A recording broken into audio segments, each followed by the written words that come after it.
era como una guerra, sí. Yo creo que una guerra no era tanto como esto.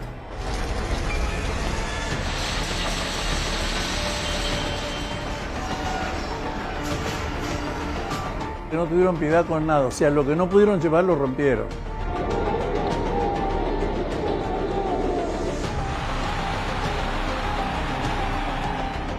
Las piernas te tiritan y viendo en una por un lado tienes a 30 individuos y en el otro tenías 200.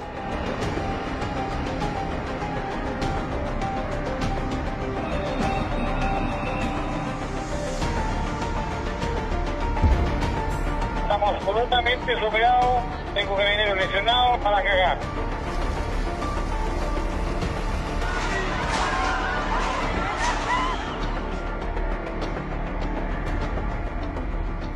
El 18 de octubre todo cambió en mi vida. Quemaron 20 metros, estaciones metro, y nuestro barrio fue completamente destruido. Fuimos testigos de dos quemados de iglesias acá en Barrio del Estado.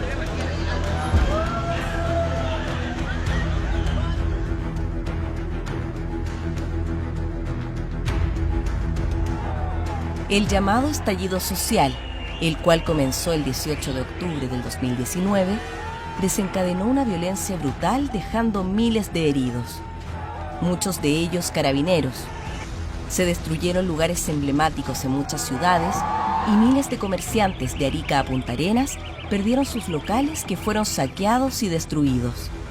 Además, más de 20 estaciones del Metro de Santiago y buses fueron quemados. Como resultado de esta violencia desatada, se perdieron miles de puestos de trabajo y la vida del país cambiaría de la noche a la mañana.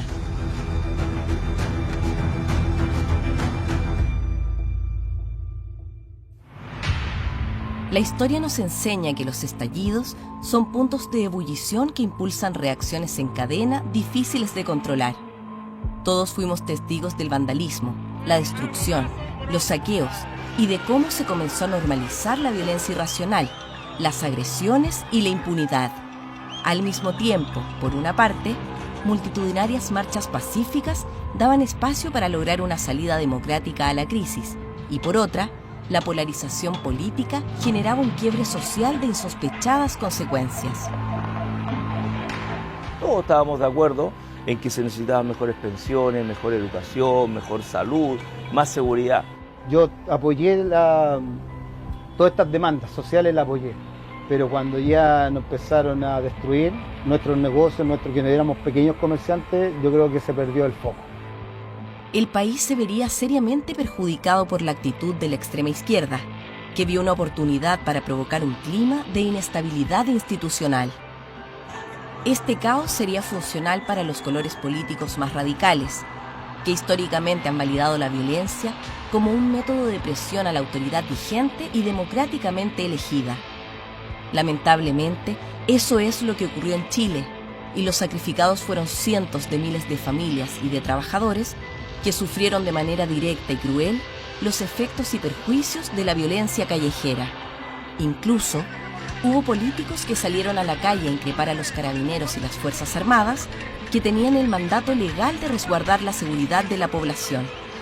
Esa actitud solo provocaba alterar más el ánimo cívico y disminuir el respeto ciudadano hacia las fuerzas de orden. La violencia que fue brutal en Santiago se repetía de igual forma de norte a sur. En muchos puntos los ataques eran coordinados, desplegándose una violencia inusitada con fines específicos, como fue la destrucción del metro, iglesias, locales comerciales, edificios patrimoniales y monumentos históricos. Atacaban distintos puntos y dividían a las fuerzas de carabineros. Por lo tanto, llegaban o no tenían gente o llegaban muy debilitados a controlar hordas de 300, 400 individuos. Entonces era muy, muy difícil. Los saqueos para mí fueron organizados, para mí.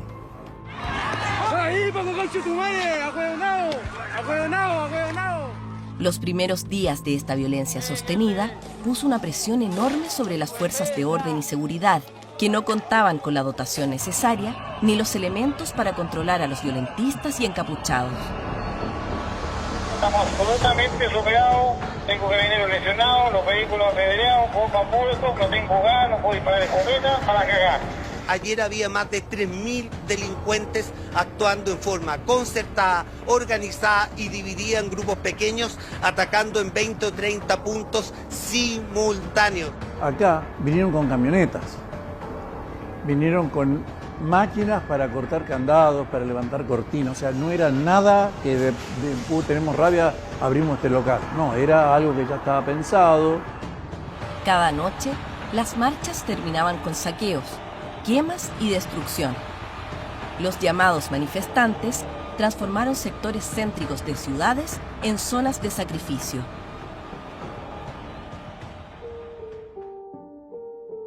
La bella Plaza Baquedano, los parques Forestal y Bustamante y el barrio Lastarria, espacios emblemáticos del centro de Santiago, dejaron de ser lugares tranquilos para miles de vecinos, la cultura y el esparcimiento.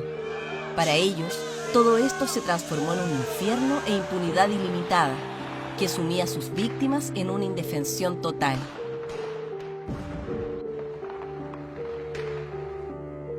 Las legítimas demandas por mayor justicia social fueron mal acompañadas por esta violencia que se instaló en la conciencia nacional.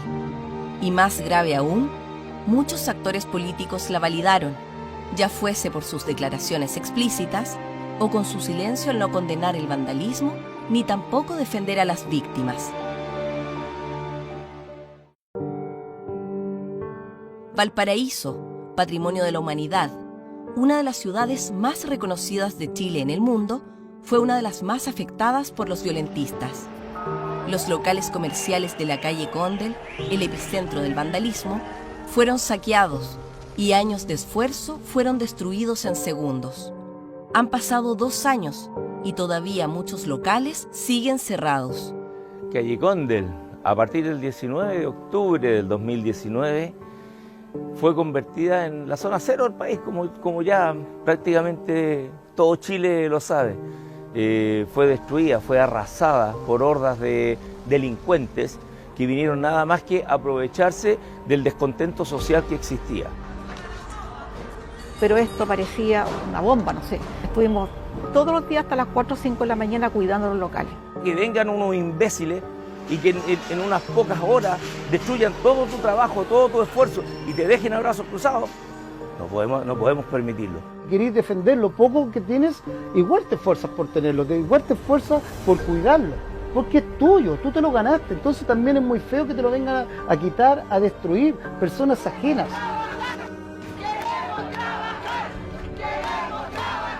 Damos trabajo y ayudamos a la economía del país. Nuestro gremio, el comercio, son los que absorben la mayor cantidad de mano de obra del país. Da tanta rabia ver cómo las autoridades en muchos momentos hicieron vista gorda de todo esto. En este clima de violencia y destrucción, los que se sentían más fuertes siguieron un manual al pie de la letra, promoviendo y repitiendo mentiras en diferentes frentes. Había que usar conceptos simples y únicos, apuntando a un enemigo. Al que pensaba diferente o no compartía el manual de la violencia, algunos optaron por humillarlos. La historia nos recuerda que los nazis hacían lo mismo con los judíos indefensos. En este clima de polarización y control callejero, apareció el que baila pasa, que algunos catalogaron livianamente como un juego. ¿El que baila pasa para ti es una manifestación de violencia o no? No, yo creo que no. O sea, yo honestamente, y lo quiero decir, Juan Manuel, o sea, creo que cuando ese tipo de situaciones se hacen con respeto. ¿Pero cómo hacer? Pero alguien se puede sentir humillado ahí. Pues y la tienen que pasar. Espérate.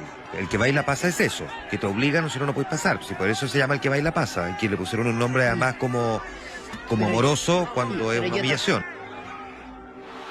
Lamentablemente, la violencia se normalizó y cada viernes se transformó en un infierno para los vecinos y locatarios de la zona cero, quienes tuvieron que aprender a vivir con el temor, el terror, la impunidad y la indiferencia de muchos políticos que optaron por hacerle el juego a la violencia, buscando un beneficio político o más seguidores en sus redes sociales.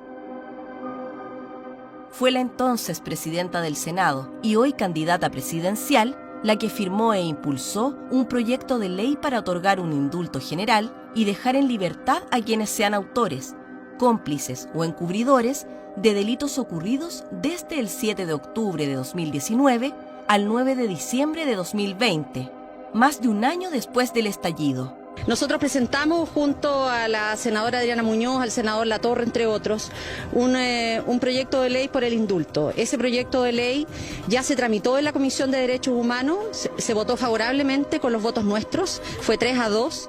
Esta iniciativa es también apoyada con entusiasmo por la candidatura presidencial de Boric del Frente Amplio y del Partido Comunista. Los saqueadores de comercios y los violentistas, quienes han intentado matar a carabineros y carabineras, que quemaron el metro y que han robado y arrasado todo lo que han encontrado a su paso, destruyendo las fuentes laborales de miles de personas, quedarían increíblemente libres de toda responsabilidad penal por sus delitos. El asunto del indulto, o sea, es una burla para nosotros, para todo lo que nos tocó vivir. ¿Cuántos locales fueron saqueados, quemados? ¿Cuántos locales quebraron? ¿Cuántas familias quedaron sin trabajo? Todos los sueños, el esfuerzo que nosotros ponemos en esto que a nosotros nos apasiona, quedó hecho ceniza. El que es delincuente tiene que estar preso. Al menos me enseñaron eso. De chico, este es el camino y acá hay otro. Tú eliges.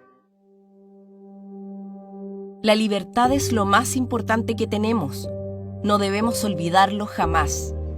Hoy, perder la libertad es una realidad posible, y una forma de perderla es con la violencia y la inseguridad. No poder ir a trabajar tranquilo sin saber si regresarás, no saber si la estación de metro que ocupas cada día pueda volver a ser destruida, no saber si el supermercado o local comercial donde compras la comida para tu familia será saqueado o destruido por encapuchados, no saber si cuando dejas a tus hijos en el colegio volverán sanos y salvos. No saber si cuando abres tu pyme, ese día no serás atacado por una turba.